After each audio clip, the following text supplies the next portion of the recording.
এরকম যত আপনাদের বাচ্চা আছে, বাবা একটু অধিক ফেরত শোনা, এই যে যত কালো দাগ আছে এগুলো সব হলো ইনসুলিন রেজিস্ট্যান্সের ফলে হয়েছে। যে আমি বলেছি পুরুষদের যদি ইনসুলিন রেজিস্ট্যান্স বেশি হয় তাহলে তাদের গাইনোকোমেশিয়া ডেভেলপ করবে। তাহলে ওর মাত্র 18 বছর বয়স, তাহলে এটা সমাধান হবে কি ইনসুলিন কমাতে হবে। ইনসুলিন কমানোর বুদ্ধি আমরা কিন্তু দিয়ে দিয়েছি। তাহলে বয়স 18, ওজন হচ্ছে 131। এই যে দেখেন ওর বয়স কত, 18 বছর বয়স, ওজন কত তুমি জানো তোমার ওজন কত? আচ্ছা দুইজনের মাপবো, অসুবিধা নেই। হ্যাঁ, তাহলে বয়স হচ্ছে কত 18। তাহলে দেখেন এই যে ওর চেহারাটা খেয়াল করেন, এই জায়গাটা দেখেন কি ফর্সা লাগছে। এই চোখ আছে আপনাদের, এই জায়গাটা ফর্সা লাগতেছে। এই যে যে কালো শুরু হয়ে গেল, এবং এই কালোটা আজকে না অনেক দিন ধরে, কারণ এটা একেবারে কালো হয়েছে এই। কিন্তু ও ছিল সুন্দর একটা ছেলে, একদম সুন্দর ছিল, একদম সুন্দর ছিল। হ্যাঁ অনেক সুন্দর ছিল, হ্যাঁ, একদম চোখ জোড়ানো একটা নাদুস নুদুস গবদা গবদা ছিল, সুন্দর ছিল।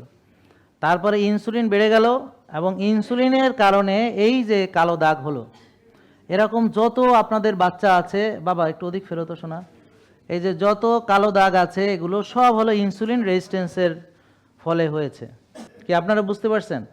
তাহলে এটা সমাধান হবে কি ইনসুলিন কমাতে হবে। ইনসুলিন কমানোর বুদ্ধি আমরা কিন্তু দিয়ে দিয়েছি। ঠিক আছে, বুঝতে পারছেন? এছাড়া দেখেন ওর এই বয়সেও ভুঁড়িটা বড় হয়ে গেছে। এবং আরেকটা জিনিস খেয়াল করেন, সেটা হলো যে ওর মানে ব্রেস্টও বড় হয়ে যাচ্ছে। হ্যাঁ, গাইনোকোমেশিয়া যেটা। হ্যাঁ বাবা দাঁড়াও তো এখানে একটু। হ্যাঁ, তো এই ছোটো বয়সে যদি তার এই হরমোনাল প্রবলেমগুলো হয়, 119 কেজি নাকি না 31 কেজি, দূর আমি তো কি দেখতেছি 131 কেজি।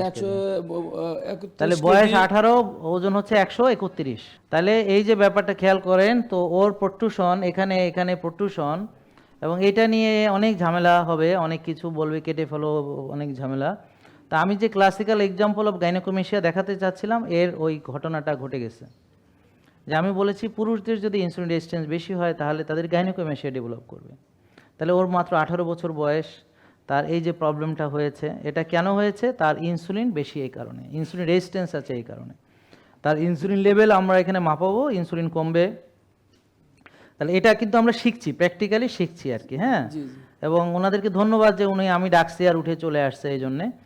তো ইনসুলিন কমে গেলে ও একদম মানে কি বলবো, মহা আনন্দের সাথে সে না খেয়েও সারাদিন কাজ করতে পারবে বা পড়াশোনা করতে পারবে।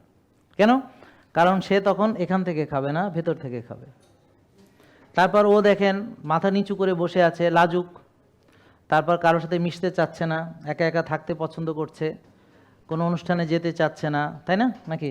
হ্যাঁ সত্য স্যার, একদম সত্য। হ্যাঁ, কোথাও যায় না, কোথাও যায় না, একা একা থাকে, রুমে থাকে, একা রুমে থাকতে পছন্দ করে, কারোর সাথে মিশতে চায় না।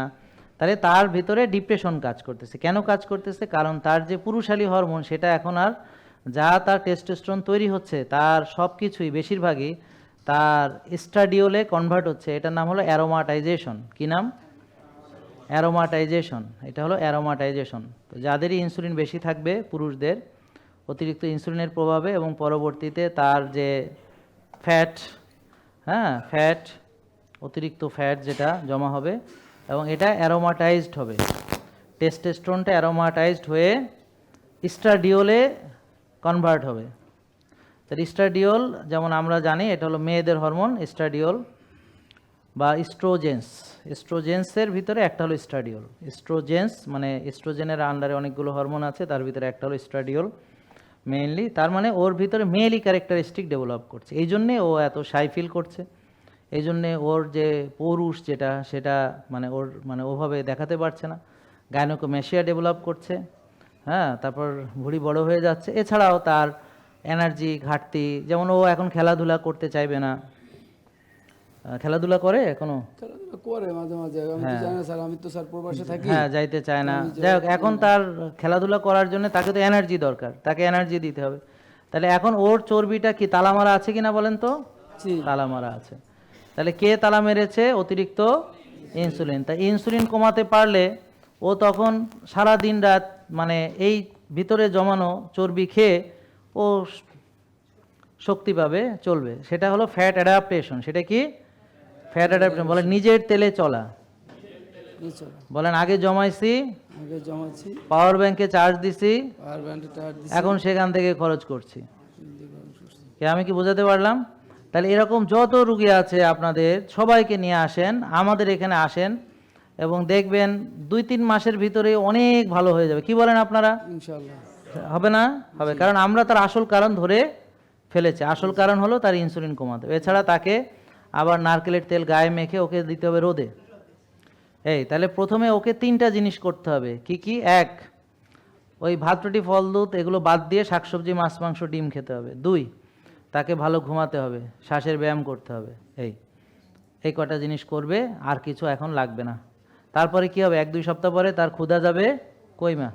ক্ষুধা কমে গেলে তখন সে ক্ষুধা না লাগলে আর খাবে না। তো সারাদিনের খাবার সে এক বেলাতে খাবে, একটু শাকসবজি, একটু ডিম মাছ, ব্যাস, বেশি খাবে না। আর বাকি যা দরকার পুষ্টি সব তখন ভেতর থেকে খাবে। তখন সে খালি পেটে একটু ব্যায়াম শুরু করবে, অথবা একটু হাঁটাহাঁটি করবে, বা একটু বিকেলে খেলাধুলা করবে। যত শরীর পাতলা লাগবে ততই তার খেলতে ভালো লাগবে, ততই তার এনার্জি লাগবে।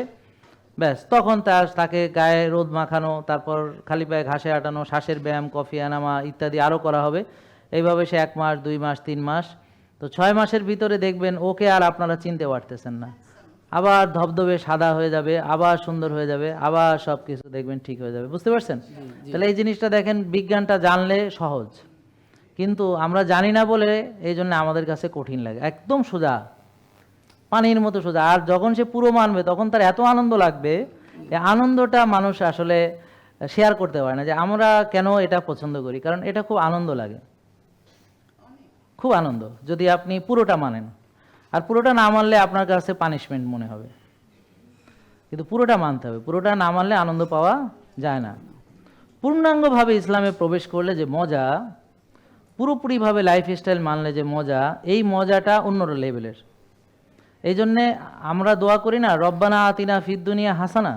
এই হাসানার মানে কে বোঝে? যারা টোটাল লাইফস্টাইলটা ফলো করে। বাকিরা হাসানার মানে বোঝেই না, কারণ হাসানা সে পায়নি, বুঝবে কি করে? বুঝতে পারছেন? যার যেটা নাই সে কি সেটা বুঝতে পারবে? আমরা কি জান্নাতে গেছি? তাহলে আল্লাহ বলেছেন, যা চোখ কখনো দেখেনি, যা কান কখনো শোনেনি, যা হৃদয় কখনো অনুভব করেনি। হ্যাঁ, তারপর একটা কথা মনে রাখবেন, যে যার অন্তরে বিন্দু পরিমাণ অহংকার আছে, যে আমি এই, অমকে এই, তমকে সেই, তারা কোনোদিন জান্নাতে প্রবেশ করবে না। বুঝেন না কথা? যার অন্তরে বিন্দু পরিমাণ অহংকার আছে সে কখনো জান্নাতে প্রবেশ করবে না। তো চলেন আমাদের অহংকারগুলো ফেলে দিই, আর না জেনে মানুষকে কথা বলা থেকে বিরত থাকি। সবাইকে বোঝাতে হবে যে দেখো, এই যে আমরা তৃতীয় এক ব্যক্তি নিয়ে কথা বলতেছি, তার ব্যাপারে যা আমি জানছি তোমারে বলতেছি, কিন্তু আমি যে জানছি এটা তো সঠিক নাও হইতে পারে। তাহলে যে আমি যে বলতেছি, হ্যাঁ, আমি যে বলতেছি, বা আপনার সাথে কেউ বলতে চাইলে কিছু, তাকে থামাবেন যে হ্যাঁ তুমি যে বলতেছো তুমি তো নিশ্চিত না, তুমি তো কনফার্ম না। তাহলে এই যে তুমি যে গুনার কাজটা করতেছো, তাহলে এইটা দায় নেবে কে? তুমি যে এত নামাজ পড়লা, দান সদকা করলা, যাই করলা, তো তুমি নিজের হাতে সব ধ্বংস করে দিলা। এবং মানুষ কি করে, একটা জিনিস নিজে করলে সেটা মনে করে সে ঠিকই করতেছে। তাই জন্য তৃতীয় আর একজন মুরব্বী যদি তাকে বুঝায় বলে, তখন সে বুঝে যে না, সে ভুলটা ধরতে পারে। তা না হলে সে ভাবে কি যে আমি তো তার উপকারী করতেছি, আমি তো তার ভালোর জন্য করতেছি, কিন্তু এটা কখনোই ভালো নয়। কাউকে বড় করতে যে কাউকে ছোট করাও ভালো নয়। কাউকে সম্মানিত করতে যে আরেকজনকে আমরা যদি অসম্মানিত করি সেটাও ভালো নয়। তো এগুলো আমরা শিখতে হবে, তা না হলে হবে না। যেমন আপনারা এখানে জিম করেন, মেয়েরা নানান গসিপ করে, তো মেয়েরা যদি গসিপই করে তাহলে আর জেকে লাইফস্টাইল কী মানলো? এবং মেয়েরা যেখানেই যায় সেখানে এনভায়রনমেন্টে এটা হয়ে গেছে। তা আমরা কেন এত নষ্ট হয়ে গেলাম? কেন নষ্ট হয়ে গেলাম? এটা তো সত্যি। তো তাহলে বাবা তুমি এখন যত খুশি খাবা, তবে যেই খাবার তোমাকে খেতে দেওয়া হবে এর বাইরে খাবে না। তারপর ক্ষুধা কমলে তখন গিয়ে খাবার কমাবা, তার আগে নয়। তারপর যখন তুমি না খেয়েও দেখবা ভালো শক্তি পাচ্ছ, তখনই তুমি না খেয়ে সারাদিন থাকবা। আর একটু ওই যে ডিটক্স ওয়াটার খাবা, পিঙ্ক সল্ট দিয়ে একটু হালকা, এই তো। আর যদি চাও গ্রিন টি খেতে পারো, বা চিয়া সিডের ভেজানো পানি খেতে পারো। হ্যাঁ, ঠিক আছে, ওকে। তাহলে করবে তো ইনশাল্লাহ। তাহলে ওর জন্য একটা উপহার দিই, যেন ওর এটা মনে থাকে, এবং ও একটা হাসি দিবে। দেখে একটা হাসি দাও তো, খুশি? ঠিক আছে স্যার, কতদিন পর পর আসবে? প্রতি মাসে একবার আসবে। প্রতি মাসে একবার। জাজাকাল্লাহ। হ্যাঁ, ঠিক আছে। জেকে লাইফস্টাইল লিমিটেড, ওষুধ মুক্ত সুস্থ জীবন।